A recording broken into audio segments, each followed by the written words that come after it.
প্রধানমন্ত্রী আবাস যোজনা প্রকল্পের নবম বর্ষপূর্তি উপলক্ষে শুক্রবার মোহনপুর পুর পরিষদের ব্যবস্থাপনায় পুর পরিষদ চত্বরে আয়োজিত হয় এক বিশেষ অনুষ্ঠান। ছিলেন এতে প্রধান অতিথি হিসাবে উপস্থিত স্থানীয় বিধায়ক তথা রাজ্যের বিদ্যুৎ ও কৃষি কল্যাণ দপ্তরের মন্ত্রী রতনলাল নাথ। ছিলেন উপস্থিত মোহনপুর পুর পরিষদের chairman Anita Debnath, vice chairman Shankar Deb এবং পুর পরিষদের মুখ্য কার্যনির্বাহী আধিকারিক তথা মহকুমা শাসক সুভাষ দত্ত সহ আরও অন্যান্যরা।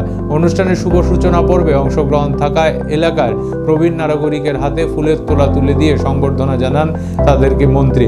প্রধানমন্ত্রী আবাস যোজনা প্রকল্পের নবম বর্ষপূর্তি উপলক্ষে আয়োজিত এই দিনের এই অনুষ্ঠানে পৌর এলাকায় নতুন ঘর প্রাপক 337টি পরিবারের সদস্যদের হাতে কাজের অর্ডার কপি তুলে দেন মন্ত্রী। অনুষ্ঠানে অংশগ্রহণ থাকা প্রবীণ নাগরিকদের সাথে মত বিনিময় করেন মন্ত্রী। পাশাপাশি হয় প্রধানমন্ত্রী আবাস যোজনা প্রকল্পের সুবিধাভোগীদের মধ্যে পুরস্কার বিতরণ।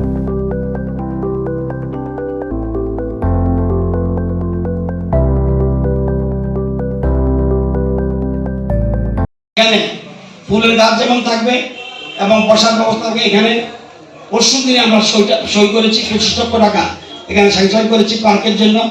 আরেকটা পার্ক, এটা যদিও পৌরসভার বাইরে এবং বর্ডারে, সেখানে বিরাট বড় পার্ক হচ্ছে কলেজের উল্টো দিকে। সেখানে খুব সুন্দর পার্ক হচ্ছে এবং এটা ত্রিপুরা রাজ্যের মধ্যে সবচেয়ে ইম্পর্টেন্ট পার্ক হবে এবং বিভিন্ন ধরনের ফুল, পৃথিবীর যত ধরনের ফুল, সব ফুল আমরা এক জায়গায় এনে আনার চেষ্টা করছি। এটা করছি এবং বিভিন্ন রকম টাউন হলের কাজ চলছে, আপনারা জানেন। এখানে বিভিন্ন রকম প্রতিষ্ঠানেরও হতে যাচ্ছে নতুন করে, আরও অনেক রাস্তা। এবং আগামীকাল একটা মিটিংয়ে যাচ্ছে আমাদের কিরণগিরিতে এবং প্রধানমন্ত্রী গ্রামীণ সড়ক যোজনা, প্রতি রাস্তা, কোনো রাস্তা বাদ থাকবে না। আপনারা যেটা বলছেন, পৌরসভার চেয়ারম্যান, ভাইস চেয়ারম্যান আছেন, এখানে কাউন্সিলররা রয়েছেন, যারা যা বলেছে এগুলিকে অগ্রাধিকার দেওয়া উচিত। এসডিএম সাহেব লক্ষ্য রাখবেন, ডেপুটি সিও সাহেব লক্ষ্য রাখবেন, এটা দেবেন এবং আগামী দিনে মোহনপুরটাকে আমরা যেন সাজিয়ে তুলতে পারি। আপনাদের সকলের সহযোগিতা আমরা কামনা করি।